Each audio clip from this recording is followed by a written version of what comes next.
Hello, all you beautiful people. Another Sunday, another chapter. If you haven't read the most recent chapters, I recommend you do, or you could watch my last video covering the last two chapters. But anyway, let's dive into chapter 393. As with the last chapters, we pick right back up from where we last ended. Luini is talking to the spiders while coming out of his little window. He stupidly says that he's not there to fight and that they should team up to destroy the Char and the Shiyu. And not that it really bothered me, but I couldn't help but think how stupid Luini is. Now, to be fair, he had no real understanding of what the spiders were really like, but in what world would toying with the spiders ever get you on their good side? I just thought Luini was incredibly stupid for taking the approach he did, but at the same time, that's kind of the point, so it's okay. Anyway, he explains something that we already know, but Luini says how the Hyli want to destroy the Char and Shiyu, then go after the royal family, and Luini adds a bit of new information, or maybe not entirely new, but adds more detail. He says that once the royal family is destroyed, they'll take over the Black Whale, sail it back to the mainland, and begin wreaking havoc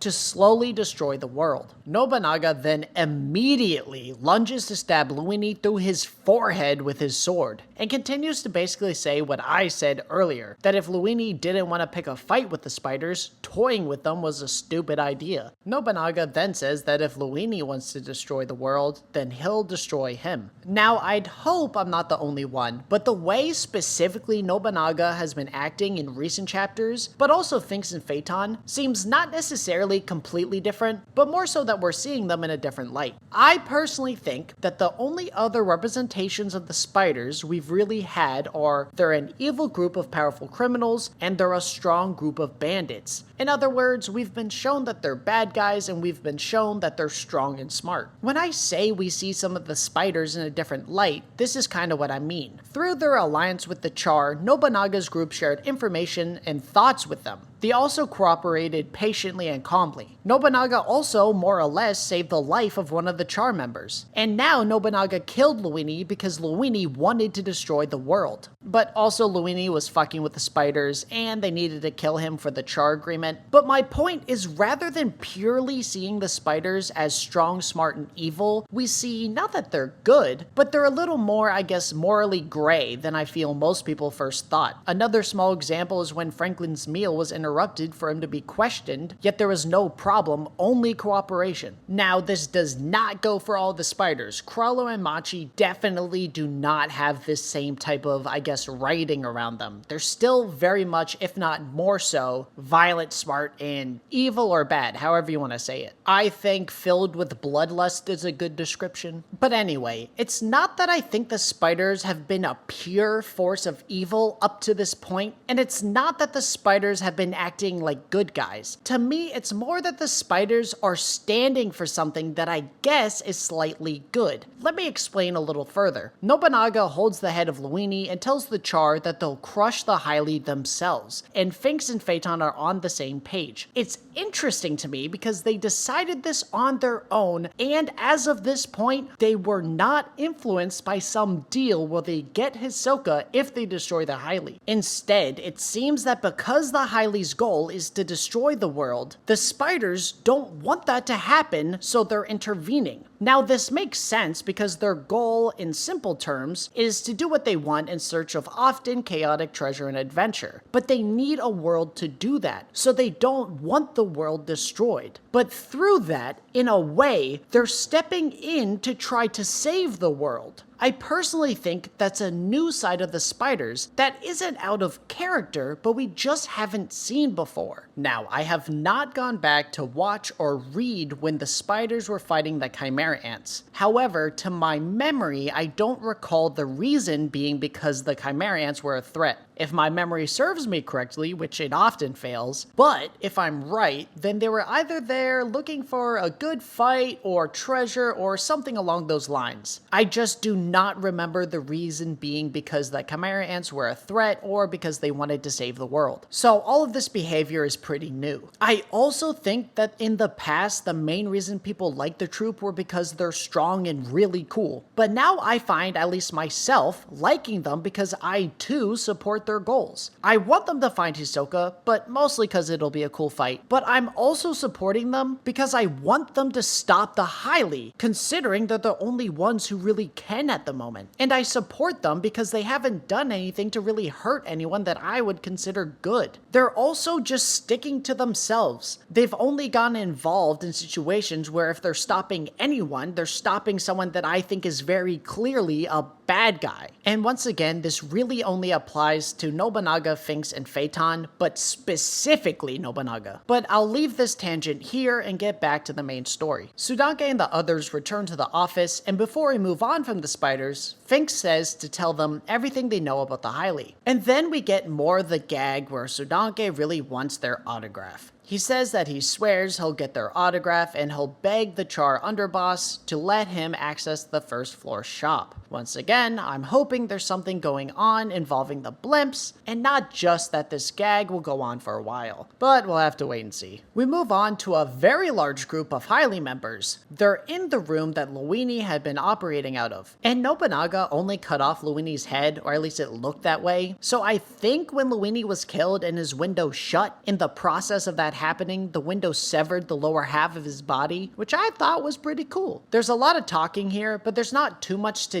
deeply dive into, so in short, we meet 6 new Hylie members, or at least learn their names and levels. Damon, level 20, Gelato, level 19, Paragord level 18, Billy level 20, Volcante level 26, and Madvir level 18. Now, one thing I will say is they all have some kind of title like college student, construction, and fucking pro gamer. These titles are for sure important, but I believe they all just give a hint at what kind of ability they'll create. Anyway, they discuss that now Luini is dead, they need someone else who can either teleport or use the same type of doorways. They say how it's getting too dangerous to basically just roam around and kill people, and they need a similar ability to Luini's to keep killing. It's first suggested for someone to create an ability that was like his, but Volcante just says that they can use his ability. Now, we don't have an exact explanation, but from him saying they either have to come to them or they need to be invited,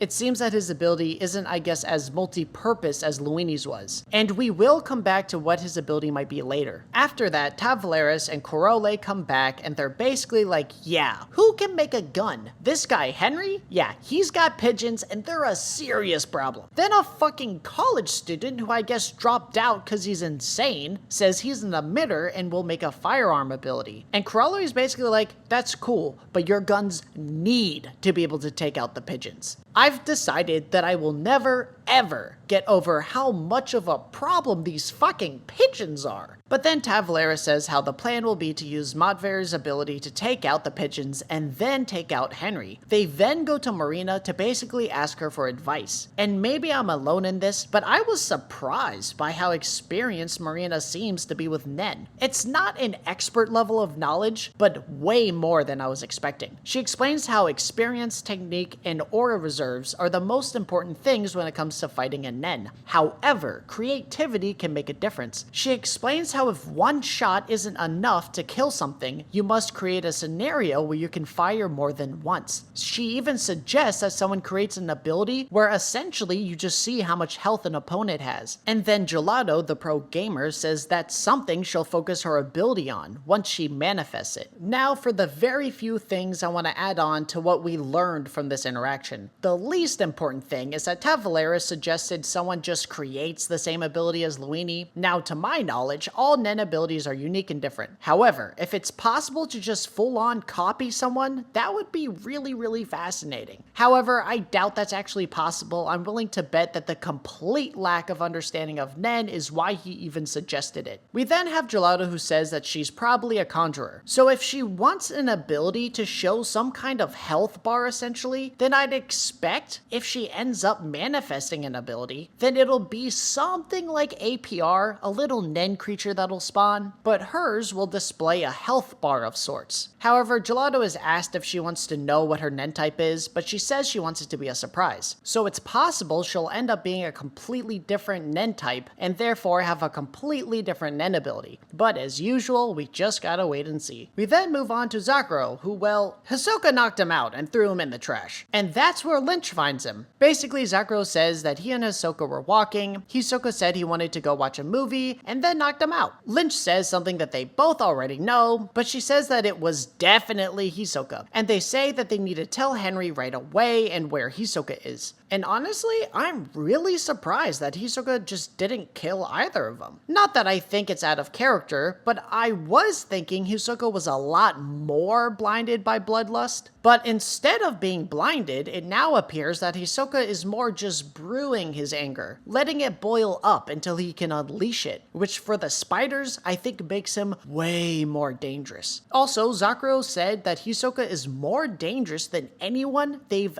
ever met, which 100% confirms how much stronger Hisoka is than these guys. Then, Henry pulls up on Hisoka with his whole crew, Zakuro and Lynch included, and Hisoka definitely knew they were all coming, but just doesn't care, not even in the slightest. Now, in my last video, I thought if Henry tried to negotiate with Hisoka, it would not go well. And in a way, I think I'm still right, because I did not read this as a negotiation. I interpreted this entire conversation as a plea rather than a negotiation. Henry gets straight to the point. He asks if Hisoka will wait in a tier 1 VIP room while the Mafia war finishes. He says that the Char have allied with the spiders to destroy the Hylie. Henry also says that because the Char and the Shiyu have teamed up to destroy the Hylie, then if Hisoka were to start a fight with the spiders, he would then be picking a fight with both the Char and the Shiyu. And Hisoka just says, I don't mind, chaos doesn't bother me. Then by the way the text bubble is drawn, Henry isn't thinking, he's more whispering, implying to me that he's trying to pick his words very carefully. He says, we, or rather I, don't want to fight you. I know we wouldn't stand a chance against you or the troop. And Hisoka just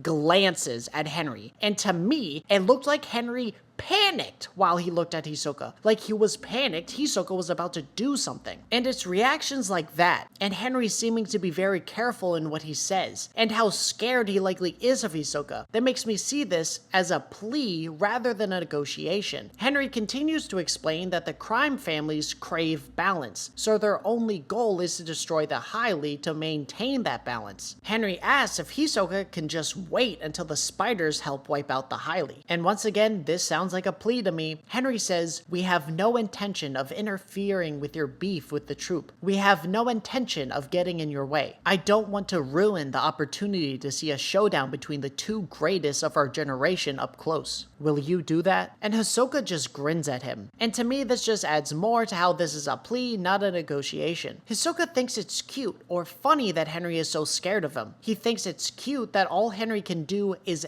ask him to wait. And wait in a beautiful room at that. Also, this whole time, Henry can barely make eye contact with him. He's just choosing his words carefully and keeping his eyes on the ground. Like Hisoka is a lion, and if he makes eye contact, he'll be attacked. Finally, I'd like to say it's not much of a negotiation when you have no place of power. It's not a negotiation when you have nothing to offer. This is a plea. It's Henry almost begging Hisoka to just wait. Henry is hoping Hisoka can wait just a bit longer, and he's incredibly lucky that Hisoka's only goal is to kill the spiders. Hisoka then says, can I ask a question? He asks, who does Henry think will win, him or the spiders? Henry says, sorry, but I'm a spiders fan. Hisoka then asks, who's his favorite? And Henry says all of them. Hisoka laughs a little and says he doesn't dislike honest people. He agrees to the deal, but says that if the spiders pick a fight, he can't refuse. And Henry says he understands. It's very important to note that this time, when Henry made eye contact with Hisoka, it's only because Hisoka grabbed his attention and moved into his line of sight, basically forcing Henry to look at him. This very last part of the interaction may make it seem like Henry wasn't as scared as I made him seem. However, I think when Henry said he favors the spiders, I think he was choosing his words very carefully once again. I think he didn't want Hisoka to think he was just sucking up to him. But when Hisoka says he doesn't dislike honest people, to me he was almost implying that in a way he liked how scared Henry was, and that his fear was honest. I don't think he cared that Henry picked the spiders over him. I think he liked that he saw Henry was being very careful around him. And I also think that he's happy to take an opportunity where the spiders might be weakened. But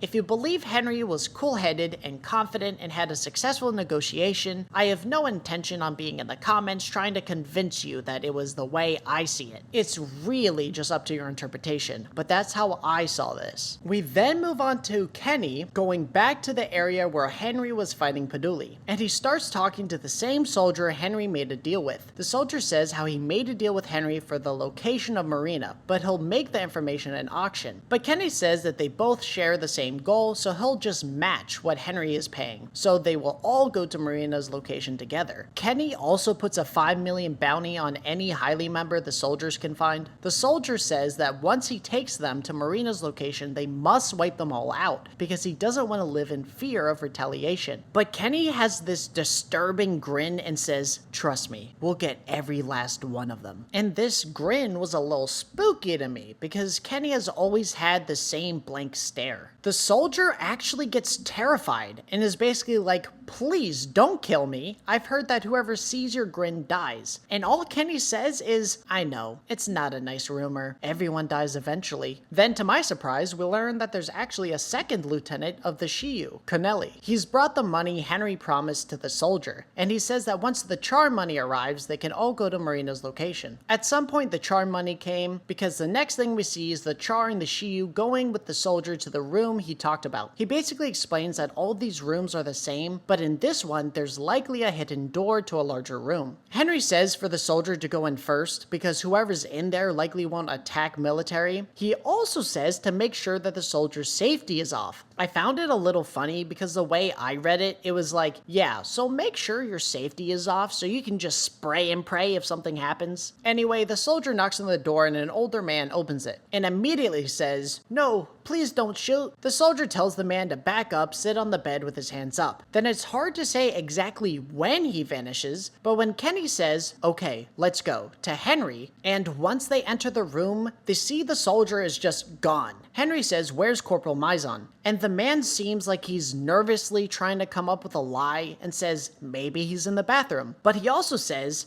"Anyway, come on in." And I'm telling you, Henry is different. This dude's first reaction is to throw a knife in the room, just barely missing the man's head. Henry says that the knife didn't disappear, showing that he knows that there's some type of Nen ability in use. However, they still aren't sure what's going on, so Henry tells the man to come over to them. And he also says that next time he won't miss with the knife. And the man nervously follows the orders and says, all right. Anyway, I haven't done anything wrong, so..." And that's where the chapter ends. To give some thoughts on this last interaction, number one thing is I guess the little feeling I had in the previous chapters that Mizon might be working for Marina was wrong, but I didn't really have high hopes for that or anything. But at this point, with how strangely and weirdly this older man is behaving, and it might be against his will, but this is not some innocent man. At a minimum, he knows something's going on, and to some degree what happened to Mizon. But something else I want to get into, remember how Volcante said that the highly can use his door, but they need to come through themselves or be invited? Well, I think his ability is being put to use right now. However, I have no idea about the details about how his ability works, but I do think Volcante's door ability is being used at this moment. Volcante is also described as a mercenary transporter, so I wonder if his ability is almost an instant death type thing, where once you walk into his door, it's over. But that also seems a little, or way too powerful, so maybe it's more of a door where you walk into a trap. and maybe they have a trap set. And if that's the case, if Henry and or Kenny walk through that door, a pretty big fight is about to happen. Post-edit comment. So in the official translation, Focante is described as a mercenary transporter, but in the fan translation, he's described as a human trafficker, which makes way more sense. Not only does it make more sense in general, but it would then mean his ability is more so something that captures you rather than something that kills you or leads you into a trap. So my new feeling for how Vocante's ability works is if you walk through his door, wherever that may be, you're sent into some location where basically you're captured, and then likely cornered and killed. But moving on. I also appreciate how quickly Henry and Kenny were able to figure out that something was wrong, but not just that, they likely immediately knew that some kind of Nen ability was being used. And it's nothing absurdly crazy, but I do like seeing them being cautious and smart. For my final thoughts on the chapter, even though only 3 chapters have come out, this has been my favorite by far. Things are really heating up, and there seems to be no signs of this mafia war slowing down. However, if I remember correctly, the Kakin rule of the underworld is that once war starts, like the Succession War, only one family can be left standing. So if I'm correct on that, then the fight won't be over after the Hylia is destroyed. Unless the Char and Shiyu plan to break the rule and remain allies, then they're simply just working together to take out Marina, then they'll fight amongst themselves. I also really like this type of theme we've been getting throughout this arc. To me, there's no good versus bad. It's been people trying to stop absolute evil. These absolute evils being many people, but most recently Marina and Prince Saraidnik. The people trying to stop them like Henry, Kenny, the Spiders, and Kroppika, none of these people are strictly good people, but they are one of the main lines of defense against these absolute evils. And I don't care if Kroppika is trying to avenge his clan, he is not strictly or purely good. To make what I'm trying to say very simple, think of Kroppika like Batman. They both have good intentions, but their goals come from a place of pain and darkness. And with Batman, yes, he stops evil a lot, but he's still putting people in the hospital, you know? But whether you agree or not, I really like this theme of morally gray against absolute evil. And even with the good that's done, there's still darkness within it. Kenny and Henry are trying to stop the evil that's Marina, but they are by no means the good guys, and the same goes for the Spiders. And then back to Kroppika, his end goal is to almost certainly kill Saraidnik. However, because I don't want my thoughts to be misunderstood, Kroppika is far more closer to good than any of these other people. But I believe Togashi doesn't want people choosing a side based off of what's right and wrong, what's good or bad. I think Togashi raises the question of what's enough or what is someone willing to do to stop an absolute evil. A big point of this arc has been just wanting to stop the absolute worst from happening. However, this type of question I guess gets posed differently to each character, and one character I want to talk about is Kroppika. I think for him, the question is, what is he willing to do? What is he willing to give up? Who is he willing to let die in order to get revenge on Saraidnik, or even just stop him in general? I think this question is posed with the 14th Prince Wobble. Would Kroppika give up a chance to avenge his clan to protect his prince? Or would he let harm come to the prince if it meant killing or capturing Saraidnik?